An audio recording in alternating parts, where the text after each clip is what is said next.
Hey everybody, I just wanted to sit down for a minute and give an update on kind of what's been going on, and I wanted to say thank you. Thank you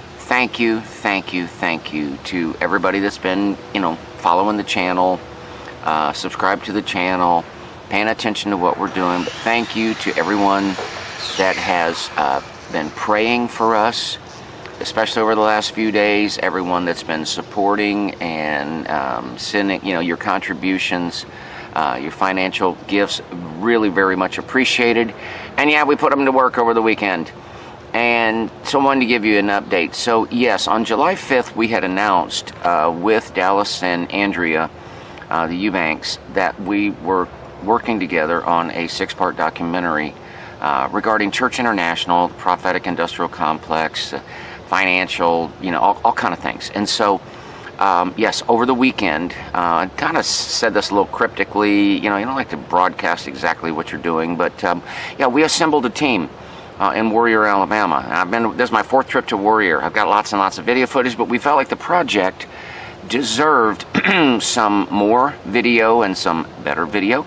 And so we have like 9 hours of professional, multicam, lights look good, sound is good, whistleblower testimony that we didn't have. We did a lot of field work. We really felt like because of the, we're telling the world that, that the 501c3 Youth Force Ministries International, Robin Bullock, has bought $21 million worth of property that ain't producing the gospel, had anything to do with the gospel. And so don't want to get lost in that, but we felt like that really needed to be documented. So yes, the larger properties, we got drone footage. So somebody that's never heard of this going to be able to see this documentary and go, oh gosh, you got to be kidding me. So wanted to get that done. And it was just amazing, and I want to say thank you to all the volunteers. But it's been a packed. I did not do a live stream last night. I actually had something prepared that I was working on, and it just ran out of time. Just too tired. And speaking of tired, so we didn't do a live stream last night on Monday, which is our usual schedule. From Thursday night of last week, everything's packed up, ready to go. On the road at 6 the next day. In the area by a little afternoon. At 3 o'clock, we had a team meeting with all the volunteers that are helping out. And there's like 15 people from 5 states, very, very amazing. And then just round the clock. Which brings us to Sunday evening, 6:35 Central Time, 7:35 Eastern. An interesting little occurrence. And so I'm going to play. This is a 39-second video clip, and I'll dub the audio in so I make sure that you can hear it. But this is a voicemail that was left, you'll hear it at the very beginning, at 7:10 Central Time on Sunday night by John Bullock. And it's just very interesting. We'll take it apart. It's a complete total lie, and it's part of a larger strategy. But it's really kind of shocking. And so I'm going to play this, and then we'll put it into context. And so here we go. New message. Message received on Sunday at 7:10 p.m. Hi, this is John Bullock. I just needed to leave a message for... Listen, one of your employees has approached my family members here while they were at their church and made them cry and harassed them a little bit. I'll let you figure out which one it was, but I just figured I needed to report that incident. All right, have a good day. You can call me back. All right. Okay, so there's several things about that we'll probably go over in just a little bit, but it's a complete and total lie. John Bullock is absolutely lying. And I'm going to show you the video that proves that he's absolutely lying. I don't think he was there. So he is taking a manufactured story, and he's calling, now the name that I bleeped out, I'm cooperating with Dallas and Andrea. We talked about this at length. And so Dallas now works for his father and mother and father. They have a business. He's had a long relationship, obviously with the mother and father, but with the business, they've worked for them different times through the years, but he's working for them now. And this is a Bullock calling on the phone and leaving a general voice message. Now, I bleeped out the name. Everybody down there is listening. They know the dynamics. So you think about this. You have John Bullock, who wasn't at the incident. We're going to show you the incident, okay? You have John Bullock, who either they decided to make up this lie together or people involved called him up and lied to him. But this is in less than 30 minutes, John Bullock is calling with a complete and total lie. A complete and total lie. And he's leaving a voicemail on a business line. And it's not somebody's like personal voicemail box. So this is anybody that would pick up, anybody in that business that would go through the voicemails. You know, people work different kind of retail establishments. You go through the voicemail first thing in the morning. Maybe you had a customer call and say, hey, I was interested. Can you please have somebody call me? You know, whatever. And so he's leaving a voicemail that anyone in the business that checks voicemails would hear. So it's not like a private conversation. And then I guess I'm taking it apart right now. Then he goes on to say what happened. And what he's saying happened did not happen. And the employee that he's talking, one of your employees, he's talking about Dallas. Dallas, let me say this clearly. First of all, nothing inappropriate or wrong happened at all, except that one of these people that he's trying to defend almost ran over on purpose Russell Watley. I'll show you the video of that, y'all. And so nobody in our party did anything. John Bullock is lying. John Bullock, 513-620-5754. If you have an ounce of testosterone, if you have an ounce of decency, you will call me, but you will have your daddy on the line who hasn't had either of those things, and you guys will apologize. Otherwise, you are a cult, and you know it. Oh my gosh, folks, I just wanted to give you an update. I ain't good at just giving updates. This is so egregious. I mean, nobody. Here's the thing. We don't go into this unintelligent. We've talked to attorneys, we've talked to people, we've talked to the Lord, and we are prayed up. You ain't gonna hurt us and you ain't gonna touch us. That ain't gonna happen. I'm sorry, folks. I really wanted to. Okay, so I guess we'll just keep going. Tell you the story. There's a little bit of wind. Hopefully it won't be too obnoxious. So we had an amazing weekend. At least 9 hours of brand new whistleblower testimony.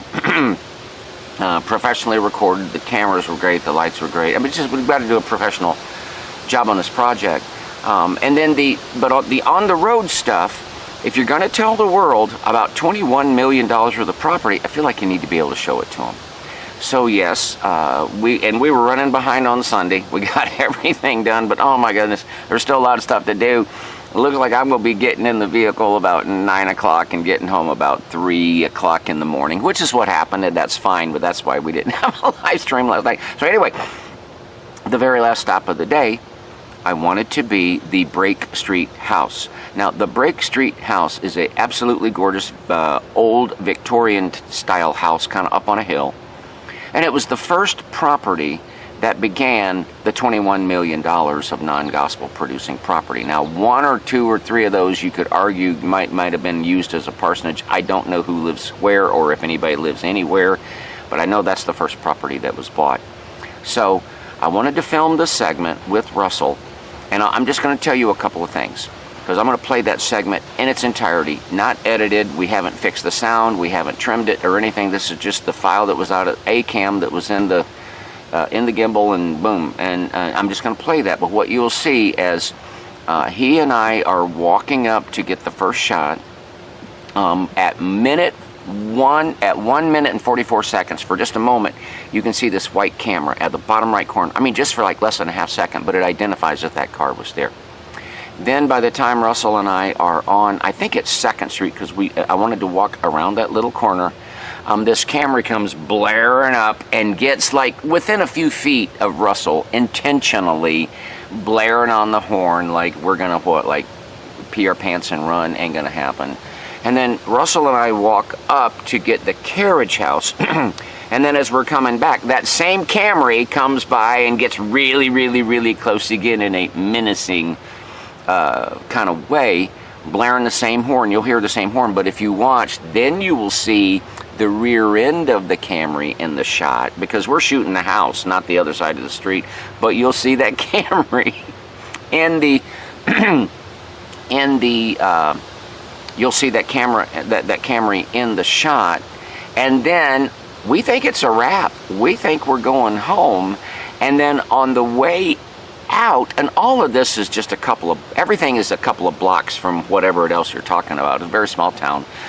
But we saw a small contingency of Church International people standing, and you'll see the shot of that, standing in the parking lot of Church International, and I just happened to spot that renegade white Camry. And so we drove by, and I got out. I'll play you the clip. It's about 30 seconds, and I simply said, "Hey guys, that's a wrap. We gotta go." And you can see that up there on the screen. Okay, perfect. Mm-hmm. We get to go home. This is the victory walk, brother. Yes, sir. You basically stand in the middle of the road or in the middle of this lane, Uh-huh. and I'd say this is 501c3. Yeah, if you could stand about like right here, You got it. and then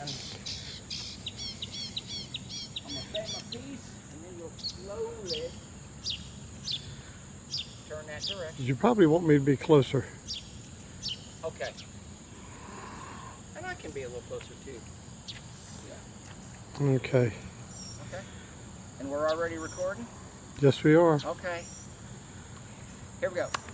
In March of 2020, the IRS filed the $14,000 lien on the property, the house property in Blount County that belonged to Robin Bullock. By March of 2021, through their 501c3, they paid cash for this property. Pretty well known in the Warrior area as the Brake Street property. Street. You pretty happy with it? And I'll take her from there, bro.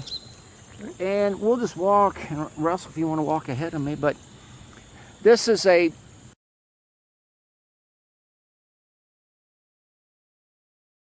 it's got historical significance, but it was purchased in the spring of 2021. Now in September of 2021, the house on Panoramic Circle would be purchased. Of course, no facilities had been leased or rented for the congregation, right, to accomplish the... Hey there, buddy. And so, they probably made a lot of improvements to this, Russell. Oh, yes. I mean, it looks like improvements have been made. Oh, yeah. And so, we'll go ahead and get this view. What do you think this property is probably worth now? Of course, they've put a lot of money in it, but what's it worth now? Both houses together, what's been done in there? Yeah. Okay. They're $2 million plus. Oh my goodness, really? And so what we're looking at right now, this is called the what? Carriage house. Okay. This is for special events. Oh, we've got friends. Yeah. And so the carriage house, how would that be used, like for special events, for like catering Special and things? events, Or? catering events. They would have, in fact, the volunteers Yeah. were fed here one year for Christmas. Okay. And I understand now the bottom of this is now for catering events also. Oh, okay. It used to be the 11th hour was filmed in that basement. Oh, really? That's, And is this where the big secret prophetic gathering happened? in the carriage house. In the carriage house. Mm-hmm. And I think we're able to say now that there was something like, hey there.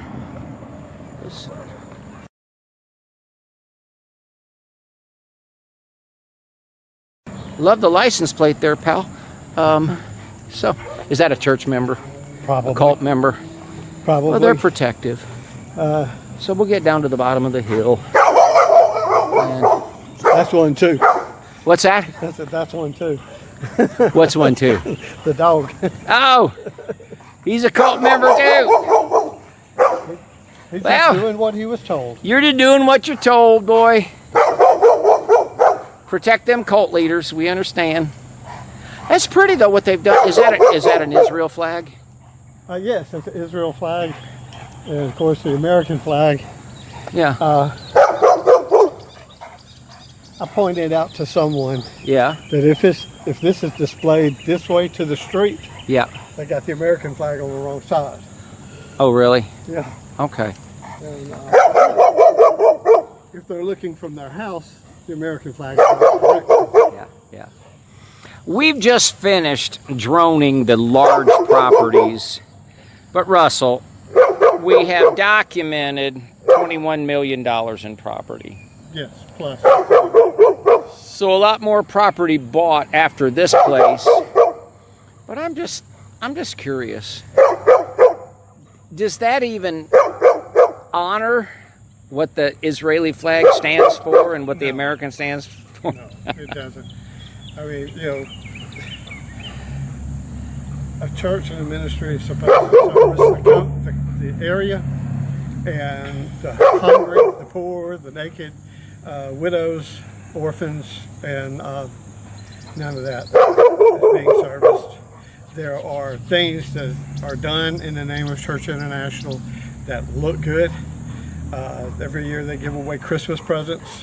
That's one day and a whole day. And then they have other little drives here and there. But there's a steady ministry. The only thing that they have, quote unquote, that could be a ministry is that copper-topped house right there, which is supposed to be a home for women, abused women trying to get away. And I don't know if we should point that out. I don't know. So, but as far as I know, it's never been occupied, as far as I know. Don't see any cars out there. No. Brother? And it's just my way of letting them know, boom, I see, I know that you know that you know that I know the license plate number on that car, and I know what you did, and I got it on video, and it's all good, and you ain't gonna touch us, And I'm telling the story this way. So then as we're driving away, and this car that I have, it came this way. The windows, my not the windshield, but they're very tinted. I think I got this car when it was 5 years old. And it doesn't matter. Anyway, I think there was an older couple that was in Florida all the time. Anyway, love that little car. But so you cannot see who's in the car with me and my little white Escape. You can't tell. And so there's no way that you can see through the window and see anybody. And so I had gotten out, and I'd said, hey, it's a wrap. We got to go. Thanks, and I'll play you that clip. Are you going in there? No. Just taking a straight. It's a wrap, y'all. Well done. We'll be in touch. God bless. Have a good night.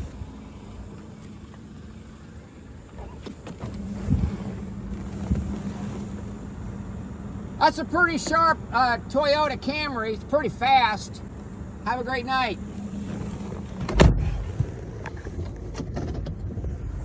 A little bit of snark never hurt him.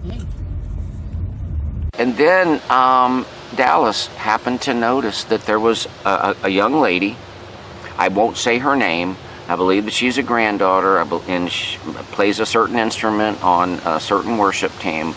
Like, he said, oh my gosh, she just fell. So you mean like slain in the spirit? He said, no, just kind of like collapsed to her knees or something as we're driving away. It was like really weird. Annika is in the back seat crying. You know why? Because she's seeing this cult mafia stuff in action. These are people that she loved. These are people, and some of them are young people that, see, one by one, they would block and delete, cut her off and delete. And so she's witnessing cult behavior on the fly. And even though you know the truth, it's upsetting. So I said, well, I turned the car around and I got out one more time and I used my phone. And the phone was there just to record audio so you can show, it's like you got proof of what actually happened. And so in that second video that I'll play, you can clearly see the gathering, and you can clearly see the white Camry and license plate and all. And no, I'm not going to file a report or file charges. Sorry. There we go. Oh, she wants to come out and talk. No.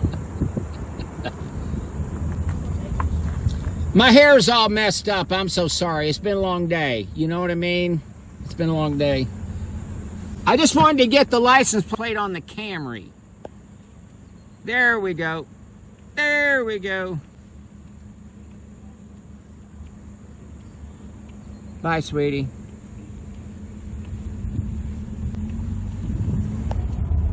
Yo, I don't mean to be...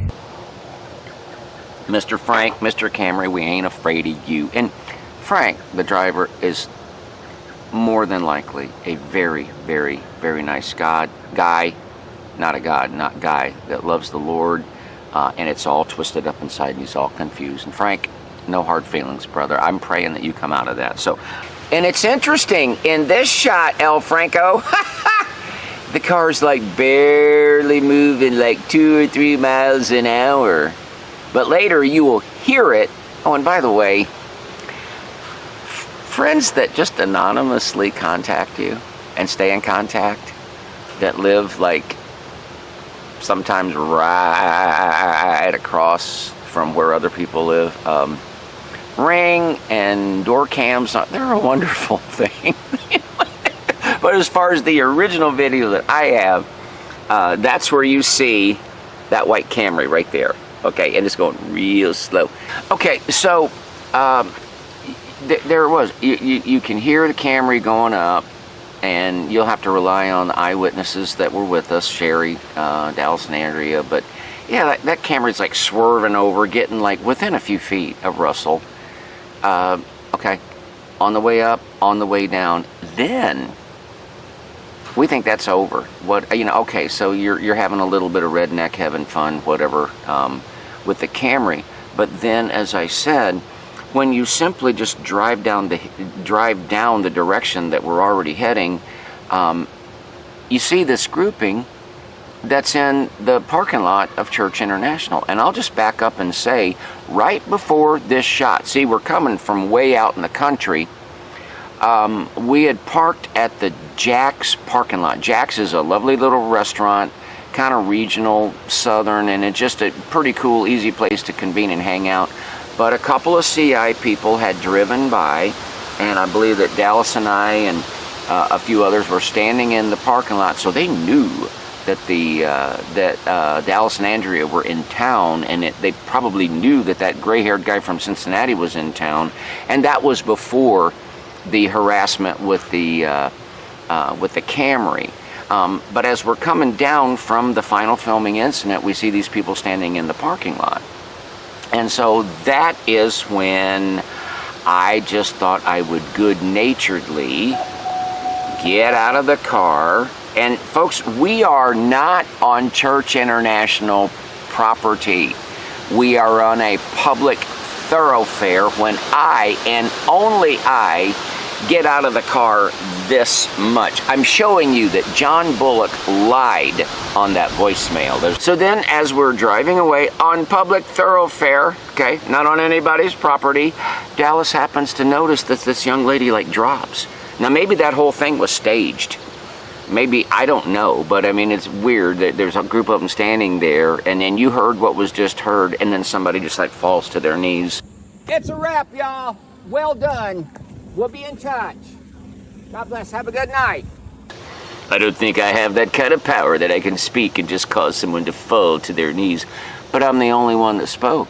And I was barely out of the car. And you can do your own research, but I think the total amount of spoken words was like 5 or 6 seconds, and they were kind of in an upbeat, albeit whimsical tone of voice. And as we're driving away, Dell says, "Oh my gosh, she's kind of like collapsed. What's going on?" And so, as I drive by, and I was just kind of recording it for posterity, but Andrea said from the back seat, "Your record button is not on." So at this point, I got out, and you judge for yourself how threatening, how menacing these words were. Played on the Camry. There we go. There we go. And remember, if it hadn't been for the guy that almost hit Russell Watley and whizzed by us twice and completely identified and outed himself, I don't think I would have stopped and paid any attention to these people in the white parking lot, or the parking lot. But as you can tell, the Camry was clearly identifiable here. Okay, y'all, I want to put a wrap on this and just say to anybody who see this video, look, I don't know why the Lord put this on my heart, but He did. Because here's the thing. There's a lot of different things, but maybe I'll just land on this one and say, when somebody dies in a pastor's office and the pastor has never once publicly, well, I won't say pastor because he didn't call it. When someone dies in their office, a guy that calls himself a prophet, and he has never once publicly said the name of that person and acknowledged their death, that's kind of a red flag, ain't it? And when that same 501c3 is being served with $14,000 IRS lien in March of 2020, and by August of 2024 has paid cash for $21 million worth of property that the church members there don't know anything about, they're not welcome to go see, they're not a part of it. You know, come on, guys. Look at the SOS paperwork in any state. Shall not inure to the private enrichment of any individual. Okay, so yeah, we're going to document it. And as American citizens, patriots, prophets and patriots, we have every right to document it and report on it. And that's what we're doing. And we're telling the world. Absolutely, we're telling the world. And so I'm just going to land here for a little bit. Yes, in the process of looking at all this, unfortunately, we have discovered that Church International is a cult. Hey, Robin R., it's a cult. And Robin R., I want to say this to you also. When you would look somebody in the eye and say, yes, I'm redneck and I'm hillbilly by native birth, so I can speak it if I wish, and I wish. When you say, we don't want y'all to be afraid of us, well, then why are you condoning this stuff? And if you're not condoning it, Robin R., 5, 1, 3, 6, 2, 0, 5, 7, 5, 4, I won't make you grovel. I will simply accept your apology. Okay? Just simple. And what you'll be apologizing for is your son leaving a voicemail less than 30 minutes later at a place of business that employs Dallas, who was in the car with me, who never got out of the car, who wasn't even visible because my little car, for some reason, has tinted windows on the side. So there was no touching, interacting, or Your son said harassing.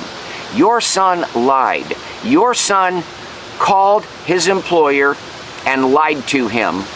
Lied, leaving a voicemail that anybody in that office that would pick up that phone would hear. That's no class. That's redneck hillbilly no class. And it's worse than that, because the voicemail that he's leaving as he's lying is a voicemail to his father.